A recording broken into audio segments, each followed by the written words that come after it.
What if the biggest financial mystery of our time is hiding in plain sight? We keep hearing that the world is drowning in debt. 38 trillion in the United States, 14 trillion across Europe, 9 trillion in Japan, and trillions more spread through China, Saudi Arabia, India, Canada, and beyond. Add it all together, and you reach a number so huge it barely feels real, $315 trillion. That is more money than the entire global economy produces in a year. And here's where the puzzle becomes impossible to ignore. If nearly every country is deep in debt, then who is lending the money? Who has hundreds of trillions to spare? There is no giant vault of hidden cash, no super-rich empire bankrolling the planet. Yet life moves forward. Governments keep borrowing, banks keep lending, markets keep rising, and the bills never stop coming. Most people hear these numbers and look away because they sound too big to understand. But once you follow the trail of interest payments, bond markets, and central banks, the answer reveals itself. The global economy is running on a secret that nobody ever explained to you, and tonight we are opening that door. Number 1, a mind-twisting financial mystery. Have you ever looked at a headline about trillions of dollars in global debt and felt your brain quietly shut down? You are not alone. On paper, the numbers do not make sense. Every major country announces record-breaking deficits. Governments argue over raising debt ceilings. And commentators warn that the system is unsustainable, yet somehow life keeps going. Planes still fly, salaries still land in bank accounts, and stock markets hit new highs. It almost feels like there must be some hidden player in the background, a mysterious lender with infinite pockets quietly keeping the lights on for the entire planet. That strange feeling you get, that mix of confusion and curiosity, is exactly where our journey starts. Here is where the paradox gets wild. If almost every government is deep in debt, then who is on the other side of the equation? When you borrow for a car, the lender is clear. When a business takes a loan, the bank is visible. But when the whole world is borrowing, the picture suddenly blurs. Is there a secret supercreditor? Are future generations paying the price? Or has the system found a way to lend money to itself, recycling IOUs in a way that looks stable on the surface but hides massive risk underneath? These are not abstract questions for economists alone. They shape your mortgage rate, your job security, your pension, even the value of the money in your pocket. Whether you are a student, a business owner, an employee, or a retiree, this invisible web of obligations is wrapped tightly around your daily life. Once you see how it works, you will never look at taxes, inflation, or government budgets in the same relaxed way again. In this video, we are going to peel back the layers of that mystery in a calm but direct way. We will walk through how global debt really works, who the lenders actually are, and why the system is designed not to be fully paid back. More importantly, we will explore what happens if the delicate balance of confidence that holds it all together starts to crack. To make it easier, we will use simple examples, real-world stories, and clear visuals instead of complicated formulas and jargon. You will see how everyday bank deposits connect to government bonds, how central banks can create new money with a few keystrokes, and how a small shift in confidence can shake entire countries. By the end, you will be able to look at those terrifying trillion-dollar headlines and finally say, I know what is really going on behind that number. And you will see why this strange, debt-fueled machine is both the engine of modern prosperity and one of the biggest risks humanity has ever created. So stay with me as we open the first door into the $315 trillion paradox that quietly rules the modern world. Your understanding starts here, and every chapter ahead goes even deeper tonight. Number 2, a planet built on borrowed money. Look around and you will notice a strange contradiction. Some nations are rich in oil, some dominate manufacturing, some lead in technology, and some control global trade routes, yet all of them, without exception, are drowning in debt. The United States carries more than $38 trillion in obligations. The collective debt of European nations stands near 14 trillion. Japan's debt surpasses the size of its own economy by more than double.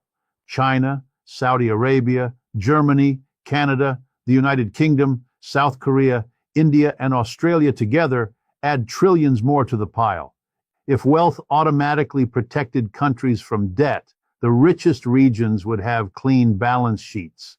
Instead, it is the opposite. The largest and most advanced economies are also the biggest debtors. It seems backward at first until you understand that debt has transformed from a sign of weakness into a central engine of global power. The financial world no longer behaves like a household budget. When a family runs out of money, expenses stop. When a government runs out of money, spending continues because borrowing fills the gap. Every road, hospital, power grid, military program, and social benefit is funded partly or fully by issuing government bonds. That single instrument allows a country to spend money it does not yet have while promising to repay it in the future. The process is repeated so frequently that it becomes a normal part of national planning rather than an emergency solution. Every boom, every recession, every war, every recovery, every period of innovation, and every generation of public services has been built on borrowed funds. Debt is not a glitch in the economic machine. Debt is the mechanism that keeps the machine running. It is the fuel that allows nations to act first and pay later. This means every government has become dependent on credit for stability, growth, and survival. This also explains why the total global debt has soared to $315 trillion, nearly 3 times the size of the entire world economy. It is not because nations are failing, it is because the system rewards borrowing. Countries that borrow more can spend more, stimulate more economic activity, attract more investors, and expand their influence on the world stage. The incentive structure encourages debt, and every nation participates because opting out means falling behind. That is why the world continues functioning despite the overwhelming figures. Everyone is in debt, and therefore everyone accepts debt as normal. This shared condition prevents collapse, but it also traps the global economy in a delicate balance. If one major player were to suddenly lose access to borrowing, the consequences would ripple across banks, markets, pensions, and trade routes everywhere. It is a world built on leverage, and every citizen, business, and institution is connected to this invisible scaffolding, whether they realize it or not. Number 3, how debt transformed from personal promises to national power. For most of human history, debt was not a global system. It was a simple relationship between two individuals. A farmer borrowed grain during a bad season and returned a larger share after the harvest. A trader borrowed coins to finance a caravan and repaid them once the goods were sold. Debt was rooted in trust, reputation, and physical exchange. Nothing about this early concept resembled the colossal $300 trillion architecture that rules modern finance. Everything changed when governments discovered that debt could be used not just to survive, but to expand power. The turning point came when rulers realized that their ability to wage war, build fleets, expand territory, and secure influence was limited by the gold they physically controlled. That constraint forced the political elite to search for a system that could unlock resources far beyond the value of their treasuries. The breakthrough arrived in the late 17th century during England's exhausting conflict with France. The monarchy had run out of money for weapons, troops, and ships, yet surrender was not an option. Rather than taxing citizens to the breaking point or begging foreign rulers for funds, the government approached its own merchants with a revolutionary proposal. Wealthy financiers agreed to lend huge amounts of money to the state, but they demanded something in return that was more valuable than the king's personal guarantee. They wanted repayment backed by the country's future tax revenues. To manage this arrangement, the Bank of England was established, and for the first time, government debt became a permanent institution instead of a temporary emergency. The impact was immediate and profound. England could spend vast sums it did not yet possess, and the debts, represented by tradable bonds, became instruments of investment. Other nations saw the power of this model and rushed to adopt it. Bonds spread across Europe, allowing governments to build empires without holding equivalent wealth in their vaults. From that moment forward, the world entered an era where power was measured not only by land, armies, and resources, but by a nation's capacity to borrow. In the 20th century, borrowing escalated to levels previously unimaginable due to the two world wars, the reconstruction of shattered regions, and the industrialization of global economies. The Bretton Woods Agreement in 1944 temporarily restrained money through gold convertibility, but the limitation did not last. When the gold link was severed in 1971, currencies became backed solely by confidence rather than a physical commodity.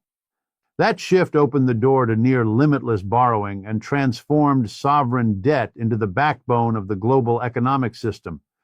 What once started as simple neighbor-to-neighbor loans evolved into a structural pillar of modern civilization, shaping everything from geopolitics to household living standards.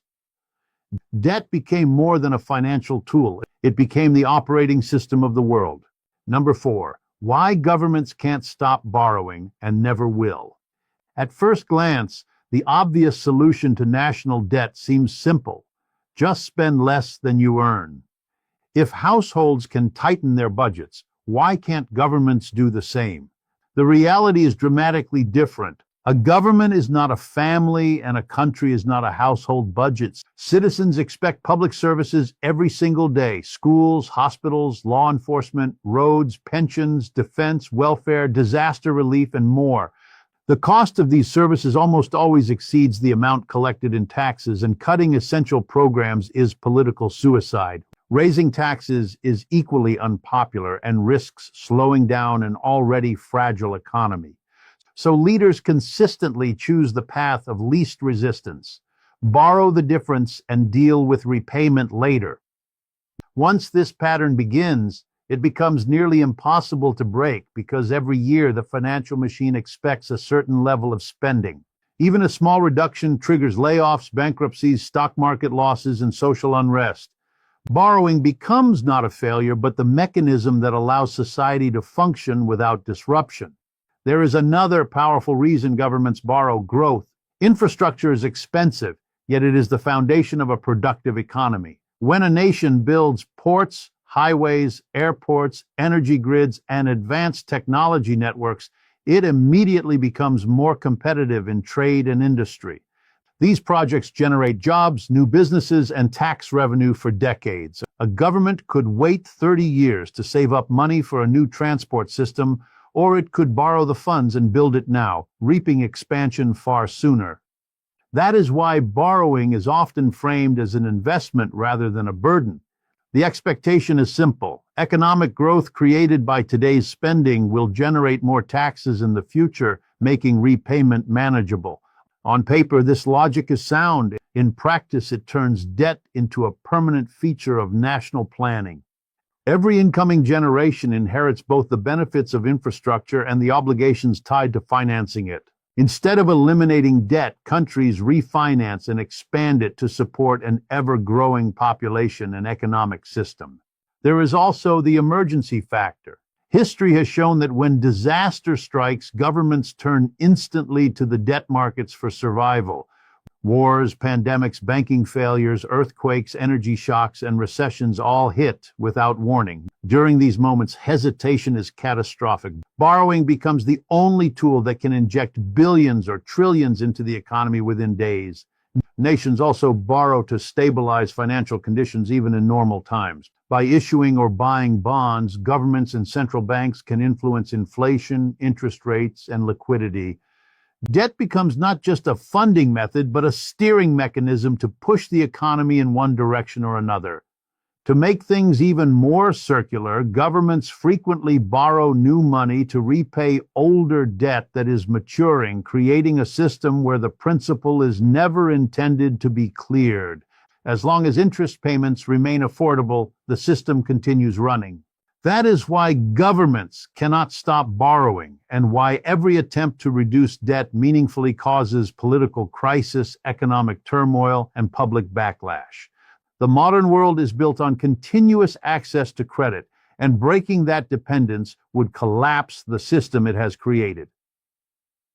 Number 5, so who is actually lending the money?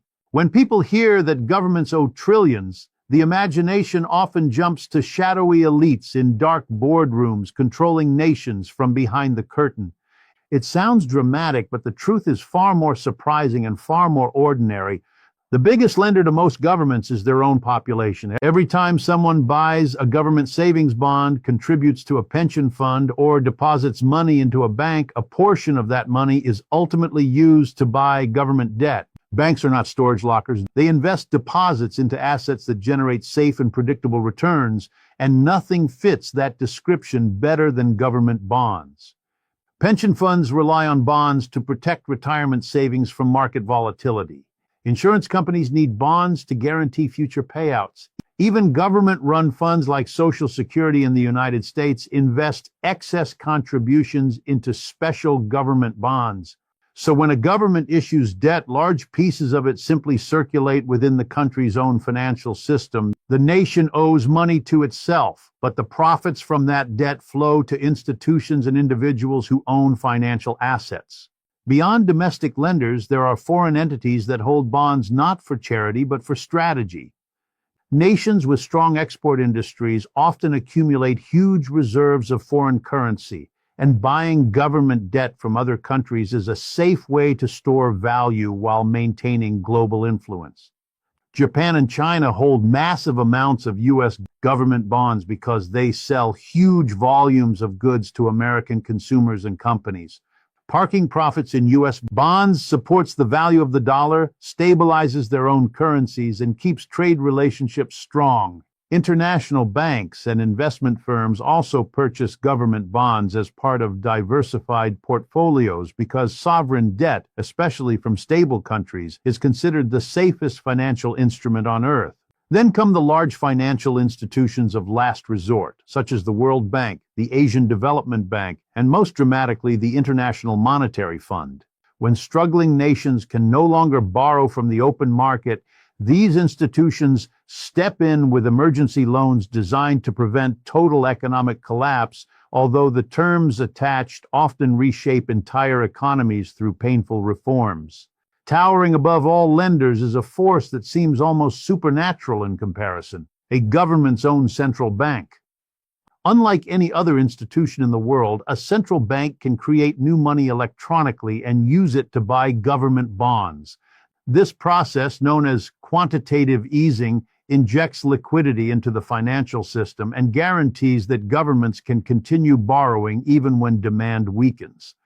When a central bank buys government debt, the liability on one balance sheet becomes the asset of another, creating a circular system in which debt itself becomes the foundation of money. In other words, every dollar or euro in circulation is mirrored somewhere by a unit of outstanding debt, meaning the global financial network is built on a constantly expanding stack of IOUs. There is no single mysterious creditor looming over the world. Instead, the lenders are woven throughout daily life. Banks, corporations, investment funds, retirement accounts, foreign governments, and central banks. Debt circulates like blood through the economic body, keeping everything alive but concentrating power in the hands of those who own the financial assets backed by that debt. Number 6, the big secret, the debt is never designed to be repaid. Most people instinctively compare government debt to personal debt. If a family takes out a loan, they repay the monthly interest and eventually clear the principal until the balance reaches zero. Applying that same logic to a country sounds reasonable, and it is why many people become alarmed when they hear about rising deficits and record-breaking debt levels. The surprise is that governments do not operate under the same rules. When a 10-year government bond matures, the state does not gather tax revenue to pay the principal. Instead, it issues a new bond and uses the incoming money to pay the old bondholder. This process is called rolling over the debt, and it has been the standard practice for decades. The debt does not shrink, it simply resets for another cycle, and as long as interest payments remain manageable, the machine continues without interruption. The global financial system depends on this mechanism because government debt does not function as a burden to eliminate. It functions as the core asset supporting the investment world. That unusual setup explains why paying off the national debt completely would not heal the economy but destroy it. If a major country suddenly announced that it would erase its entire sovereign debt, it would need to pull money out of the economy equal to the full amount owed. That would remove trillions from circulation. Every pension fund, insurance fund, bank portfolio, and investment account that currently holds government bonds would lose its safest and most reliable asset. Liquidity would evaporate overnight, banks would face insolvency, businesses would collapse, mortgages and loans would freeze, and unemployment would surge at a speed beyond anything humanity has witnessed. The world used to operate on gold, but today it operates on debt. Removing the debt would be the equivalent of draining the oxygen from a sealed room. That is why the goal of any modern nation is not to eliminate debt, but to ensure that the amount owed is sustainable relative to the size of the economy, and that interest payments remain affordable enough to maintain confidence among investors. Understanding this shifts the entire perspective. Debt is not a temporary crisis, but a permanent feature of the system. Governments take on obligations not only to fund spending, but also to produce the very asset that global markets rely on to function. Banks need government bonds for security. Pension funds need them for reliability. Central banks use them to control monetary policy, and investors buy them as the ultimate safe haven. Every dollar, euro, or yen in someone's wallet reflects an equivalent unit of debt somewhere in the world. That is why the financial system expands through borrowing rather than through repayment. The system survives as long as lenders believe the government can service the interest. It collapses when that belief disappears. Confidence, not cash, is the foundation of the modern economy, and the secret at the center of the global debt machine is that repayment is not the goal.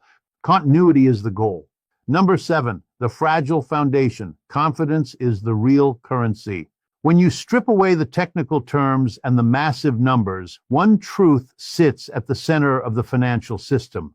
Nothing works without confidence. Government bonds are considered the safest investment, not because they are backed by physical gold or natural resources, but because the world believes the issuing nation will keep paying interest on time. As long as investors, banks, pension funds, and foreign governments accept that belief, the system runs smoothly. When that belief weakens, panic begins to spread. The moment lenders doubt a government's ability or willingness to service its debt, they demand higher interest rates to compensate for the perceived risk. Those higher interest rates make borrowing more expensive, which deepens the financial strain and frightens investors even further. Confidence becomes a self-fulfilling prophecy. High confidence creates cheap debt and stability. Low confidence creates expensive debt and crisis. Hard numbers matter, but perception can move markets faster than mathematics ever will. This sensitivity to confidence produces the most dangerous feedback loop in economics, the debt spiral. It begins when a government owes so much that a significant portion of its tax revenue is consumed just by interest payments. Rather than repaying the principal, the country borrows more to cover the interest, which increases the total debt and leads to even larger interest bills over time. The cycle suffocates public budgets because every dollar spent on interest is a dollar not available for schools, healthcare, infrastructure, or defense. Advanced economies can enter this trap quietly without a dramatic collapse. Growth slows, productivity weakens, public services erode, taxes rise, and citizens feel the pressure decade after decade. If financial markets become nervous at the same time, the spiral accelerates. Investors may dump the country's bonds, banks may tighten lending, home values may fall, and borrowing costs may explode within weeks. A single budget announcement or political miscalculation can trigger the shift from stable to unstable almost overnight. In the worst cases, confidence doesn't just erode, it breaks. When a major group of lenders concludes that a government cannot meet its obligations, the country is forced into a default. Imports stall, currencies collapse, banks shut down, and millions lose income and savings. Recent examples include Greece and Sri Lanka, but history is full of nations that have been pushed into chaos when confidence vanished. These events never stay contained within borders. Because global finance is interconnected, distress in one region can spread through banks, pension funds, corporations, and financial markets across continents. A shock that begins in one country can travel through debt markets like a virus. This vulnerability exposes the most unsettling reality of the global economic order. The $315 trillion system that powers modern life is not protected by concrete, gold, or technology. It is protected by belief. Confidence is the shield that guards the world economy, and when that shield cracks, the damage does not unfold gradually. It arrives all at once. Number 8. When one nation falls, others shake with it.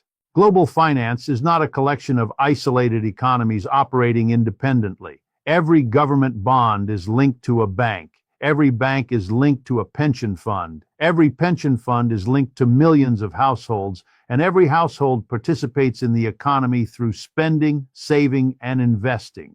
This creates an interconnected network where debt flows across borders and financial institutions treat bonds from different nations as interchangeable building blocks.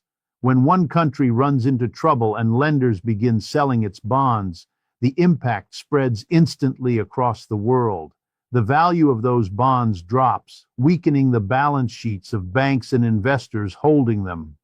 If the affected institutions are large enough, their financial stress influences interest rates, lending availability, stock markets, and exchange rates in multiple countries. What looks like a single default on paper becomes a chain reaction that travels from one balance sheet to the next. The European debt crisis offered a clear demonstration of this domino effect. When Greece approached bankruptcy, the fear did not begin inside Greek borders. German and French banks had purchased billions of euros worth of Greek government bonds because they were once considered safe assets. The moment Greece appeared unable to pay its debts, the value of those bonds plunged. That instantly shrank the capital of European banks and threatened to undermine their ability to lend money to businesses and households. To prevent the collapse of the European financial system, stronger nations were forced to step in with rescue packages, not because they wanted to protect Greece, but because they needed to protect their own banking sectors. Greece was the first domino, but the real panic came from the possibility that Italy, Spain, Portugal, or Ireland might follow. A system built on confidence is extremely sensitive to fear. One nation flinching can make markets around the world tense. One nation falling can make markets everywhere run. This concept is known as contagion, and it reveals something uncomfortable about the modern debt system. The greatest danger is not always the weakest country. It is the chain reaction triggered when that weakness affects larger markets. When one nation defaults, banks around the world can lose billions. When those banks lose billions, they stop lending, markets drop, and consumer confidence collapses. Businesses shut down, unemployment rises, and governments borrow even more to stabilize their economies. What begins as a localized debt problem transforms into a global recession. This is why financial institutions and governments sometimes race to rescue a struggling country they do not even like. They are not acting out of generosity or diplomacy. They are acting out of self-preservation. The system is too interconnected for any nation to fail quietly.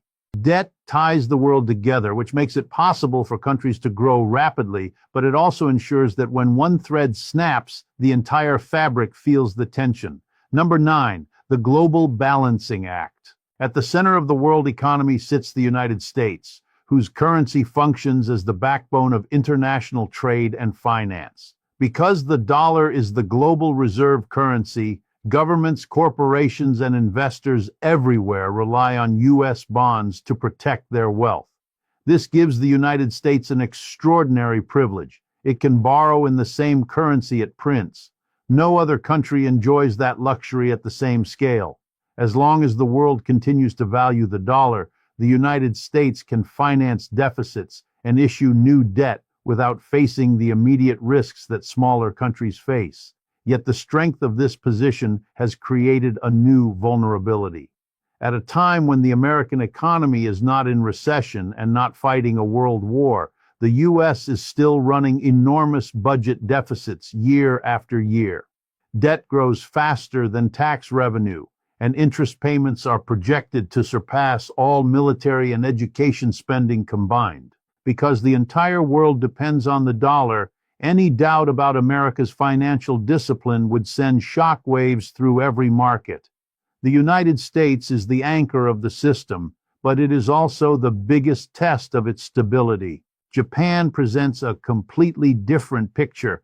It has the highest debt to GDP ratio of any developed nation, yet faces no crisis. Interest rates remain near zero, the yen remains stable, and its government bonds are still seen as safe. How is this possible? The answer is structure. Almost all Japanese debt is held domestically by its own citizens, banks, and central bank. When a country owes money only to itself and has a high national savings rate, confidence remains steady. Money flows in a closed loop, circulating inside the national financial system rather than depending on foreign lenders.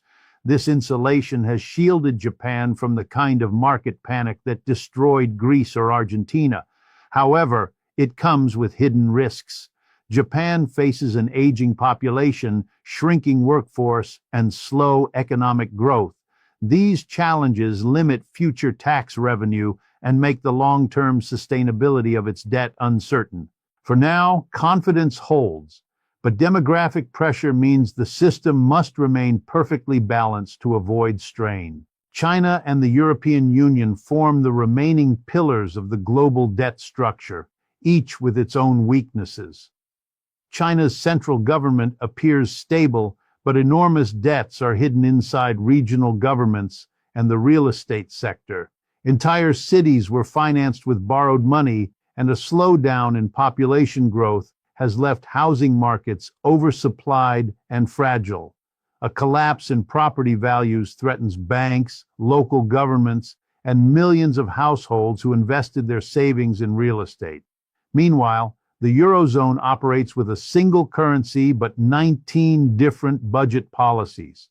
Germany resists borrowing, while Italy and France rely heavily on it, creating constant tension inside the Union. If one large Eurozone country runs into trouble, the European Central Bank is forced to choose between letting a member fall or rescuing it at massive cost. Either decision carries global consequences. Together, the United States, Japan, China, and Europe form a four-pillar structure holding up the modern economy. If any one of them loses access to borrowing or experiences a severe confidence shock, the entire world feels the tremor. Number 10. So who really benefits from the debt system? If the world owes money to itself, then no one should gain from the system, right? On the surface, that sounds logical, but when you follow the flow of money, the picture becomes much clearer. Government debt is funded by tax revenue collected from the entire population. Every citizen contributes through income tax, sales tax, property tax, business tax, and countless hidden fees woven into everyday life. Those funds are used to pay interest on the national debt, but the recipients of that interest are not the general public as a whole. They are the institutions and individuals who own government bonds and other financial assets tied to sovereign debt. Pension funds, insurance companies, commercial banks, private equity firms, investment funds, foreign governments, and wealthy individuals receive steady, guaranteed returns. This creates a quiet but powerful transfer of wealth. The entire population pays for interest through taxes, while the returns flow disproportionately to the financial elite. That imbalance becomes more pronounced over time. Workers who depend primarily on wages for income contribute consistently to taxes, which help service the debt. Meanwhile, individuals and institutions that own assets gain compound returns through interest payments. Over decades, this dynamic widens the gap between those who live off wages and those who live off investments. It explains why the explosion of global debt since the 1980s has occurred alongside a dramatic rise in wealth inequality. The system rewards asset ownership and penalizes dependence on labor. Even when citizens benefit indirectly through pensions or retirement accounts, the majority of gains still concentrate at the top, where ownership of financial assets is most heavily concentrated. For working families, rising government debt often means pressure on public services, fewer social programs, and higher taxes disguised as inflation. For investors, rising government debt means more interest payments and larger portfolios. The irony is that the system looks fair on paper. Everyone can, in theory, buy government bonds, invest in funds, and participate in the flow of wealth. In reality, most households live paycheck to paycheck, and very few have enough savings to meaningfully benefit. Meanwhile, asset-owning groups grow richer with every new bond issued. Debt fuels economic growth, but it also concentrates the rewards of that growth. This does not automatically make the system evil or designed to exploit people, but it does make it inherently unequal. The modern economy functions because millions of workers generate tax revenue, while a far smaller group earns steady profits from the interest generated by that tax revenue. The debt system is not a conspiracy. It is a structure that allows nations to build prosperity while simultaneously transferring wealth upward. Understanding this helps explain why the debate over national debt is not just mathematical or political. It is social. It is emotional. It influences opportunity, mobility, and financial security for every generation. The deeper we explore the global debt system, the more one realization becomes unavoidable. Debt is not a temporary weakness of modern economies. It is the foundation they stand on. Nations borrow to function, to grow, to survive disaster, and to stabilize markets. Every paycheck, investment, mortgage, pension, bank loan, and currency is tied to that structure. The world depends on constant borrowing because the moment the rhythm stops, confidence breaks and the machine begins to shake. A system powered by debt can build prosperity, yet it quietly funnels most rewards to those who own assets while shifting the burden onto the taxpayers who support the system from the ground up. The world is held together not by gold, oil, or armies, but by belief. Belief that governments will pay the interest tomorrow. Belief that markets will remain steady. Belief that someone will always be willing to lend again. That belief can carry us toward progress or take us closer to danger. The greatest economic question of the 21st century is not whether debt will disappear, it never will, but whether the world can manage its dependence without triggering collapse. Understanding the system gives you power because once you know how money truly works, financial headlines stop being noise and start becoming signals. If you want deep dives into finance, economics, and the hidden forces shaping money and power across the world, hit subscribe right now. More eye-opening breakdowns are coming. Your awareness begins here, and we are only getting started.